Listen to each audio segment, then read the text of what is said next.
So இப்போ பிஎஃப்லேருந்து பணம் எடுக்கலாமா? அப்போ அது எடுக்கிறது நல்லது தானா? இல்லை, எடுக்கலாம்னா எடுக்கலாம். பட் நல்லது தானே கொஸ்டின் வந்தால் கூடுதலாகவும் நம்ம பணத்தை வந்து முதலீடு செய்ய முடியுமா சார் பிஎஃப்ல? அது ஒரு சிஸ்டம் இருக்குது. விபிஎஃப்எம், வாலண்டரி ப்ராவிடென்ட் ஃபண்ட். இப்போ எஸ்ஐபியும் வந்து ரிட்டைர்மெண்ட் கார்பஸ்க்காக போடுங்க அப்படின்னு நம்ம சொல்கிறோம். இப்போ இது ரெண்டில் எது சார் பெஸ்ட்டு? இதே போல் கொஸ்டின் கேட்டால் நான் ரெண்டுமே வேணும், அதாவது ரெண்டு கண்டுமே தேவை. பிஎஃப்ல இன்சூரன்ஸ் ஸ்கீம்னு ஒன்று இருக்குது. அது வந்து இடிஎல்ஐம்பாங்க. இப்போ ஒருத்தர் வேலை பார்த்துட்ருக்காரு, திடீர்னு அவருக்கு வேலை இழப்பு ஏற்பட்டுருச்சு. அந்த ஒரு டென்ஷனில் பிஎஃப் அக்கௌண்ட் இருக்கிறதையே மறந்துட்டார். ரொம்ப வருஷம் ஆயிடுச்சு. இப்போ என்ன பண்ணுறது? அது பணம் அப்படியே தான் இருக்குமா, இல்லை எங்கே ஏதாவது போயிருக்குமா? சார், இப்போ பிஎஃப்ல இருந்து பணம் எடுக்கலான்னு சொல்கிறாங்க. அது எந்தெந்த காரணத்துக்காகலாம் எடுக்கலாம் சார்? பிஎஃப்லேருந்து முன்னாடி ஒரு கண்டிஷன் இருந்தது, 5 இயர்ஸ் ஒருத்தர் சர்வீஸ் கம்ப்ளீட் பண்ணால் தான் பிஎஃப்லேருந்து பணம் வித்ட்ரால் பண்ணலான்னு. இப்போ பிஎஃப்ல ரூலை ரிலாக்ஸ் பண்ணியிருக்காங்க. 1 இயர் சர்வீஸ் கம்ப்ளீட் ஆனாலே பார்ஷியல் அமௌண்ட் பணம் வித்ட்ரா பண்ணிக்கலாம். ஸோ இதில் மெயினாக என்னென்ன பர்பஸ்க்குன்னு எடுக்கலான்னா ஒரு 4-5 ரீசன் சொல்லலாம். நிறைய ரீசன் இருக்குது. மெயினாக வந்து education purpose, children education, self education, home construction or buying, and emergency ஏதாவது மெடிக்கல் எக்ஸ்பென்சஸ், அதே போல் இதுக்கு பண்ணிக்கலாம். Plus daughter or son marriage expenses. So இதே போல் பர்பஸ்க்காகவும் எடுக்கலாம். ஸோ இது போல் வேரியஸ் ரீசன்ஸ் இருக்குது. முன்னாடியெலாம் வித்ட்ரா பண்ணுறதுக்கு ஃபார்ம் அப்ளிகேஷன் கொடுத்து அது ஒரு டைம் எடுக்கும். அதுக்கப்புறம் தான் இப்போ ஒரு லேட்டஸ்ட்டாக இன்ட்ரடியூஸ் பண்ணியிருக்காங்க. இது நம்மளுக்கு வந்திருக்கா என்ன அப்படிங்கிறது ப்ராக்டிக்கலாக யூஸ் பண்ணால் தான் தெரியும். So even mobile application, ATM withdrawal, so அந்த அளவுக்கு ஃபாஸ்ட்டாக கொண்டு வந்துட்டுருக்காங்க. ஸோ இப்போ பிஎஃப்லேருந்து பணம் எடுக்கலாமா? அப்போ அது எடுக்கிறது நல்லது தானா? இல்லை, எடுக்கலாம்னா எடுக்கலாம். பட் நல்லது தானே கொஸ்டின் வந்தால் அது எங்களை பொறுத்தவரை அட்வைசர்ஸ்க்கு அது தப்பான விஷயம். ஏன் அப்படின்னா, ஒரு ப்ரைவேட் எம்ப்ளாய்மெண்ட்டில் இருந்தால் அவங்களுக்கு ஒன்றும் கேரண்டீடு பென்ஷன் கிடையாது. பிஎஃப்ல ஒரு 10 இயர்ஸ் சர்வீஸ் முடிஞ்சால் தான் பென்ஷன் அமௌண்ட்டுன்னு இப்போ எலிஜிபிலிட்டி வந்திருக்கு. பட் அது கூட ஒரு மினிமம் பென்ஷன் 4000 5000 தான் இருக்குது. ஸோ அதை வச்சுக்கிட்டு ஃப்யூச்சரில் 20 இயர்ஸ்க்கு அப்புறம் காஸ்ட் ஆஃப் லிவிங்லாம் அதிகமாக இருக்கும். அதனால் பிஎஃப் ஒன்று தான் ப்ரைவேட் எம்ப்ளாய்மெண்ட்டில் இருக்கிறவங்களுக்கு ஒரு இன்டைரக்ட் அசெட். ஸோ அந்த அசெட்டை அதிகப்படுத்துறதுக்கு தான் அவங்க கான்சன்ட்ரேஷன் பண்ண தவிர அடிக்கடி ஏதோ ஒரு காரணத்தை சொல்லி வித்ட்ரா பண்ணால் அந்த டைம் ஆஃப் ரிட்டையர்மெண்ட்டு அவங்களுக்கு பெருசாக ஒன்றும் வராது. ஸோ ஏன்னா இதில் சொல்கிறது என்னென்னா, ஒரு 6000 பிஎஃப்ல நீங்கள் ஜாயின் பண்ணீங்க, கான்ட்ரிபியூஷன் பே பண்ணுறீங்க அப்படின்னா அது ஒரு 30 இயர்ஸ் கண்டினியூ பண்ணிங்கன்னா சர்வீஸில் இருக்கிற வரைக்கும் அதுக்கு மேலேயும் போகும். பட் 6000 இருந்தாலே, ஏன்னா எம்ப்ளாயர் கான்ட்ரிபியூஷன் வேறு இருக்குது. ஸோ அதையும் சேர்த்தால நீங்கள் கிட்டத்தட்ட 90 lakhs 1 crore வரைக்கும் மெச்சூரிட்டி அமௌண்ட் வாங்கலாம். அது பெருசா இல்லை, அப்பப்போ வித்ட்ரா பண்ணி ரிட்டையர் ஆகும்போது வரும் 10 லட்சம் 20 லட்சம் வாங்கிறதுல தெர் இஸ் நோ யூஸ். அதனால் வித்ட்ரா பண்ணாமல் வச்சுக்கிறது நல்லது. இப்போ அதில் கூடுதலாகவும் நம்ம பணத்தை வந்து முதலீடு செய்ய முடியுமா சார் பிஎஃப்ல? அது ஒரு சிஸ்டம் இருக்குது. விபிஎஃப்எம், வாலண்டரி ப்ராவிடென்ட் ஃபண்ட். அது வந்து முன்னாடி ஒரு ரூல்ஸ் இருந்தது. அதாவது நீங்கள் எவ்வளோ 12% உங்களுக்கு பிஎஃப் பிடிக்கிறாங்கன்னா சேம் 12% நீங்கள் எக்ஸ்ட்ரா கான்ட்ரிபியூஷன் பண்ணலாம். இப்போ அந்த ரூலை கொஞ்சம் ரிலாக்ஸ் பண்ணியிருக்காங்க. நீங்கள் எவ்வளோ விருப்பப்படுறீங்களோ அதே போல் நீங்கள் எக்ஸ்ட்ரா கான்ட்ரிபியூஷன் போட்டுக்கலாம். அதுக்கும் சேம் 8.25 இன்றைக்கி ரேட் ஆஃப் இன்ட்ரெஸ்ட் கொடுத்துட்ருக்காங்க இந்த ஃபினான்ஷியல் இயருக்கு. ஸோ அதே இன்ட்ரெஸ்ட் அந்த கான்ட்ரிபியூஷனுக்கும் அப்ளிகபிள் ஆகும். ஸோ இப்போ இந்த ரேட் ஆஃப் இன்ட்ரெஸ்ட்டுங்கிறது ஒரே மாதிரி தான் இருக்குமா சார், இல்லை அப்பப்போ வேரி ஆகுமா? இல்லை, அந்த பிஎஃப் ட்ரஸ்ட்டுன்னு ஒன்று இருக்குது. அந்த போர்டு மீட்டிங்கில் எவ்ரி இயர் அவங்க போர்டு மீட்டிங் கூடி அதில் தான் இன்ட்ரெஸ்ட் ரேட்டை ஃபிக்ஸ் பண்ணுவாங்க. ஸோ இது இயர் டு இயர் மாறத்துக்கு சான்சஸ் அதிகம். அது மேபி கொஞ்சம் அதிகமாக இருக்கும், கொஞ்சம் குறைச்சலாகவும் இருக்கலாம். நீங்கள் இப்போ பிஎஃப்லேருந்து இப்போ பணம் எடுக்கக்கூடாது, எடுக்கிறது லாங் டேர்மில் அந்த பணம் குமுலேட்டிவ் ஆகிறத வந்து தடை பண்ணோம். ஒரு 1 கோடி ரூபாய் நீங்கள் கிடைக்கிறது வந்து முன்னாடி எடுத்திங்கன்னா ஒரு 10 லட்சம் 15 லட்சம் தான் லாஸ்ட்டாக ரிட்டைர்மெண்ட்டில் எடுக்கலாம்லாம் நீங்கள் சொன்னீங்க. ஸோ இப்போ இது முன்னாடி எடுக்கிறாங்களே சார், நிறைய பேர் தேவைக்காக எடுக்கிறாங்க. ஸோ அப்போ ஏதாவது டேக்ஸ் ஏதாவது கட்ட வேண்டியது இருக்குது?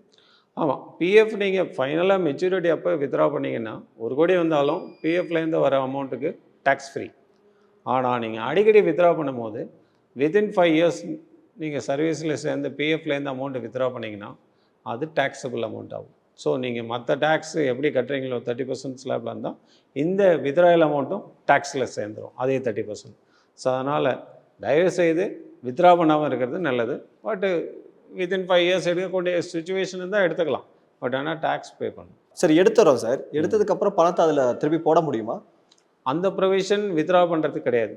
இன்கேஸ் லோனாக எடுத்திங்கன்னா அது திருப்பி லோனு பேர் பண்ணலாம். பட் லோன் சிஸ்டம் பிஎஃப்ல இருக்கிறதா தெரியல. வித்ட்ராயல் ஆப்ஷன் தான் இருக்குது. வித்ட்ரா எடுத்தது தான். ஆமாம். திருப்பி அந்த பணத்தை கொண்டு போய் அதை சேர்க்க முடியும். ஆமாம், அதுக்கு மாதம் மாதம் விபிஎஃப் ஆ இன்க்ரீஸ் பண்ணிட்டு போயிட்டுருக்கு. சரி சார், பிஎஃப்ல எவ்வளோ பணம் இருக்குது அப்படிங்கிறத எப்படி பார்க்கறது? அது இப்போ எல்லாருக்குமே முதல்லலாம் இயர்லி ஒன்ஸ் ஒரு ஸ்டேட்மெண்ட் மாதிரி வரும், எம்ப்ளாயர்ட்டு வரும், அதை எம்ப்ளாயீஸ்க்கு கொடுப்பாங்க. இப்போ நம்மளே நெட்டில் போய் அந்த யூஏஎன் நம்பர் மெயின், உங்கள் பிஎஃப் நம்பரும் பேன் நம்பரு ஆதார் நம்பர் இது எல்லாம் லிங்க் ஆகிருந்ததுன்னா ஆட்டோமேட்டிக்காக நீங்கள் வெப்சைட்டில் போய் தாராளமாக எப்போ வேணாலும் பேலன்ஸை பார்த்துக்கலாம். உங்கள் மொபைல்லேயே அந்த பிஎஃப் ஆப்பை டவுன்லோட் பண்ணி பார்த்துக்கலாம். அப்போ கிளைம் பண்ணுறதும் அப்படியே பண்ணிக்கலாமா சார்? ஆமாம், இப்போ அதே போல் ஈஸியான ப்ரொசீஜர்ஸ் கொண்டு வந்துட்டாங்க. நீங்கள் அந்த மொபைல் ஆப்பை யூஸ் பண்ணியே தாராளமாக கிளைம் பண்ணிக்கலாம். ஸோ இப்போ பிஎஃப் கணக்கு இருக்குல்ல சார், இப்போ நிறைய பேர் வந்து வேலையை மாற்றும் போது அந்த பிஎஃப் கணக்கு அந்த கம்பெனியில் இருக்கும், அதை இந்த கம்பெனிக்கு கொண்டு வர்றது எப்படி? அது ரொம்ப ஈஸியான ப்ரொசீஜர் தான். காமனாக எல்லாருக்கும் ஒரு யூஏஎன் நம்பர் கொடுத்துருவாங்க. நீங்கள் இந்த கம்பெனியில் ஒரு யூஏஎன் நம்பர் இருக்கும். நீங்கள் அடுத்த நிறுவனத்தில் போனோன்னா அந்த ஹெச்ஆர் டிபார்ட்மெண்ட்டோ இல்லை பர்சனல் டிபார்ட்மெண்ட்லேயோ நீங்கள் இந்த யூஏஎன் நம்பரை கொடுத்துட்டிங்கன்னா அதுக்கு ஒரு ட்ரான்ஸ்ஃபர் ஃபார்ம் இருக்குது, அதில் சைன் வாங்கிட்டு ஆட்டோமேட்டிக்காக அது அந்த புது நிறுவனத்தோட அக்கௌண்ட்டோட ஜாயின் ஆகிடும். ஸோ அந்த அக்குமுலேஷன் போயிட்டே இருக்கும். வேறு யூஏஎன் நம்பர் க்ரியேட் பண்ணணும்னு அவசியம் இல்லை. அவசியம் இல்லை, ஒரே யூஏஎன் நம்பர் போதும். ஏன்னா அதுதான் உங்களுக்கு லாங் டேர்ம் கண்டினியூட்டி. நாளைக்கு என்ன பென்ஷன் எலிஜிபிலிட்டிக்கு அப் டு 10 இயர்ஸ் முடிஞ்சால் பென்ஷன் எலிஜிபிலிட்டி உண்டு. ஸோ அதுக்கு இந்த கண்டினியூட்டி சர்வீஸுக்கு நீங்கள் ஒவ்வொரு கம்பெனிலேருந்து மாறும்போதும் அந்த யூஏஎன் நம்பரை கொடுத்து மாற்றிக்கிட்டே இருந்தீங்கன்னா அந்த சர்வீஸ் கண்டினியூட்டி இருக்கும். வேறு கம்பெனியாக இருக்கலாம், நிறுவனமாக இருக்கலாம், பட் சர்வீஸ் கண்டினியூட்டி 10 இயர்ஸ் முடித்தா you are eligible for pension. So அந்த நிலைமைக்கு வந்துடுவீங்க. சார், இப்போ பிஎஃப்லேருந்து பணத்தை எடுக்கலாம் நீங்கள் சொன்னீங்க இல்லையா? இப்போது வீடு கட்டுறதுக்கு இதுக்கெல்லாம் நீங்கள் வரிசைப்படுத்திட்டு வந்தீங்க. ஸோ எவ்வளோ எடுக்கலாம் அப்படிங்கிறது ஏதாவது சொல்லியிருக்காங்க? அது ஒவ்வொரு காரணத்துக்கும் ஒரு லிமிட் இருக்குது. அது அப்பப்போ மாறிக்கிட்டே இருக்கும். இப்போ நார்மலாக பார்த்தீங்கன்னா ஒருத்தர் எம்ப்ளாய்மெண்ட்லேருந்து வெளியில் வந்துட்டார், திடீர்னு வேலை இழப்பு ஏற்பட்டதுன்னா ஒரு 2 மாதத்தில் கழித்து அதுக்கு அப்ளை பண்ணால் 75% ஆஃப் த அமௌண்ட்டு வித்ட்ரா பண்ணிக்கலாம். அதுவே இன்னும் ஒரு 4-5 மாதத்துக்கு வேலை இல்லை அப்படின்னா பிஎஃப் அமௌண்ட் என்டையர் அமௌண்ட்டையும் வித்ட்ரா பண்ணிக்கக்கூடிய சான்சஸ் உண்டு. But other reason like medical இல்லை education, daughter or son marriage, so இதே போல் ரீசனுக்கு எம்ப்ளாயி கான்ட்ரிபியூஷன்லேருந்து ஒரு 10% வித்ட்ரா பண்ணிக்கலாம். நாட் ஆல் த அமௌண்ட், எல்லாத்தையும் எடுக்க முடியாது. எல்லாத்தையும் எடுக்க முடியாது. சார், இப்போ எனக்கு ஒரு சந்தேகம் சார். இப்போ ரிட்டைர்மெண்ட் பிளானிங்காக தான் இந்த பிஎஃப், இப்போ எஸ்ஐபியும் வந்து ரிட்டைர்மெண்ட் கார்பஸ்க்காக போடுங்க அப்படின்னு நம்ம சொல்கிறோம். இப்போ இது ரெண்டில் எது சார் பெஸ்ட்டு? இதே போல் கொஸ்டின் கேட்டால் நான் ரெண்டுமே வேணும், அதாவது 2 கண்டுமே தேவை. ஏன்னா பிஎஃப்ங்கிறது ஒருத்தர் எம்ப்ளாய்மெண்ட்டில் இருக்கும்போது கம்பல்சரி மேண்டேட்ரி, இது கவர்மெண்ட்டோட ரூல்ஸ் அண்ட் ரெகுலேஷன். ஏன்னா இதுவும் அதே போல் பென்ஷனுக்கு அவர் எம்ப்ளாயி போய் வேலை இல்லைன்னா ரிட்டையர்மெண்ட் ஆனோன்னு கஷ்டப்படக்கூடாதுங்கிறது தான் கவர்மெண்ட்டோட இது. அதுக்காக தான் பிஎஃப்பை க்ரியேட் பண்ணியிருக்காங்க. அதில் இப்போது பென்ஷனையும் சேர்த்துருக்காங்க. ஸோ அதனால் பிஎஃப்பில் லாங் ஸ்டாண்டிங்காக அமௌண்ட்டை எடுக்காமல் இருந்தால் நான் சொல்கிறாப்புல நல்ல அமௌண்ட்டு ரிட்டையர்மெண்ட்டை அப்போ கிடைக்கும். ஸோ அதை நம்ம பென்ஷனுக்கு யூஸ் பண்ணிக்கலாம். ஸோ ப்ளஸ் பென்ஷனும் ஒரு portion of the amount pension போர்ஷனுக்கு போகும், அதுவும் கிடைக்கும். எஸ்ஐபிங்கிறதும் ஆல்மோஸ்ட் சேம் கோல். ஸோ அதில் என்னென்னா நம்ம கோல் பேஸ்டு இன்வெஸ்ட்மெண்ட்டாக போகணும். மேபி எஸ்ஐபிங்கிறது ரிட்டையர்மெண்ட் வரைக்கும் போகணுன்னு அவசியம் இல்லை. சில்ட்ரன் எஜுகேஷன் வருஷம் பணம் எடுக்கிறதுக்கு யூஸ் பண்ணிக்கலாம். ஏன்னா 5 வயசில் ஆரம்பித்தா 25 வயசு வரைக்கும் அந்த எஜுகேஷன் எக்ஸ்பென்ஸு இயர்லி இப்போல்லாம் லேக்ஸ் டுகெதர் கட்டணும். ஸோ இந்த எஸ்ஐபிங்கிறது மாதம் பணம் எவ்ரி மாதம் போயிட்டே இருக்கும்போது இயர்லி ஒரு இன்க்ரீஸ் இருந்தால் போகிறோம். அந்த இன்க்ரீஸில் கொஞ்சம் வித்ட்ராயலும் பண்ணிக்கலாம். ப்ளஸ் டேக்ஸ் ஹார்வெஸ்டிங் மெத்தடுக்கும் அந்த வித்ட்ராயல் யூஸ்ஃபுல்லாக இருக்கும். ஸோ அடுத்தது சில்ட்ரன் மேரேஜ் எக்ஸ்பென்சஸ், அப்புறம் ஃபைனலாக ரிட்டையர்மெண்ட். ஸோ இது எல்லா கோலுக்கும் எஸ்ஐபியும் பெஸ்ட்டு.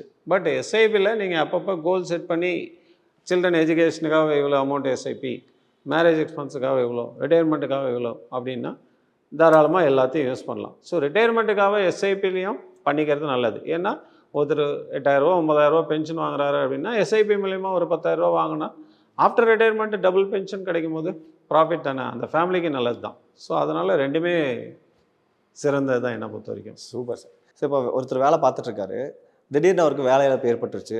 அந்த ஒரு டென்ஷனில் பிஎஃப் அக்கௌண்ட் இருக்கிறதே மறந்துட்டார். ரொம்ப வருஷம் ஆயிடுச்சு. இப்போ என்ன பண்ணுறது? அது பணம் அப்படியே தான் இருக்குமா, இல்லை எங்கே ஏதாவது போயிருக்குமா?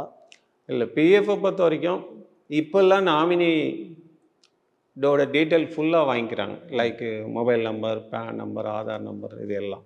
ஸோ இன்கேஸ் ஏதாலும் அதே போல் நேரிட்டால் அவங்க, அதாவது பிஎஃப் டிபார்ட்மெண்ட்டுக்கு தெரிஞ்சால் தான் இன்ஃபார்ம் பண்ணுவாங்க. பட் நிறுவனத்தில் வேலை பார்க்குறவங்க பிஎஃப் டிபார்ட்மெண்ட்டுக்கு இன்ஃபார்ம் பண்ணி அவங்களுக்கு அந்த குடும்பத்துக்கு நல்லது பண்ணுறதுக்கு அவங்க அதை போல் ஹெல்ப் பண்ணணும். ஏன்னா அதர்வைஸ் நாமினிக்கு அதை பற்றி தெரியலன்னு வச்சுங்க, it is a waste of. ஏன்னா unclaimed PF money crores together already இருக்குது. ஸோ அதனால் ஒன்று அவருக்கு இறக்க நேரிட்டால் அந்த ஃபேமிலி அதை பற்றி தெரிஞ்சுக்கணும், இல்லை அந்த நிறுவனத்தில் உள்ளவங்க ஹியூமனிடேரியன் பேஸில் they have to help to the family. So அதே போல் பண்ணால் தான் அந்த பணத்தை எடுக்கக்கூடாது. இல்லை அவர் இருக்காரு ஆனால் அவரே மறந்துட்டாரு, இப்போ திடீர்னு ஞாபகம் வருது, அப்படி போய் கேட்டால் உடனே கொடுப்பாங்களா? தாராளமாக அதே போலலாம் தாராளமாக உங்கள் பிஎஃப் மணி எங்கேயும் போகாது.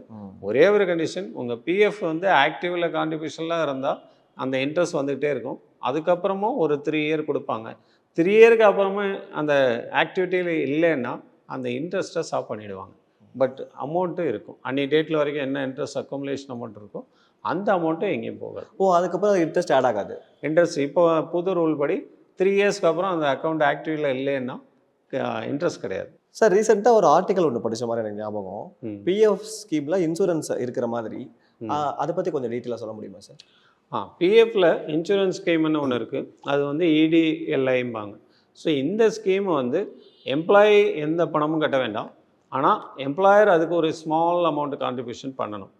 ஸோ அது பண்ணி வச்சுருந்தாங்கன்னா இந்த எனிவே இன் பிட்வீன் சர்வீஸில் ஏதாவது ஒரு இறக்க நேரிட்டால் அந்த ஃபேமிலிக்கு 7 lakhs வரைக்கும் மேக்ஸிமம் இன்சூரன்ஸ் கவரேஜ் உண்டு. அதுக்கு மேலே கிடையாது. பட் 7 lakhs இன்சூரன்ஸுங்கிறது ஃப்ரீ ஆஃப் காஸ்ட், அதாவது ப்ரீமியம் பே பண்ணாமலே அந்த இன்சூரன்ஸ் கவரேஜ் உண்டு. இதே போல் வேரியஸ் ஃபினான்ஷியல் இன்ஃபர்மேஷனை தெரிஞ்சுக்கிறதுக்கு எங்கள் ஸ்ரீ சக்தி மணி டாக் சேனலை சப்ஸ்கிரைப் பண்ணுங்கள்.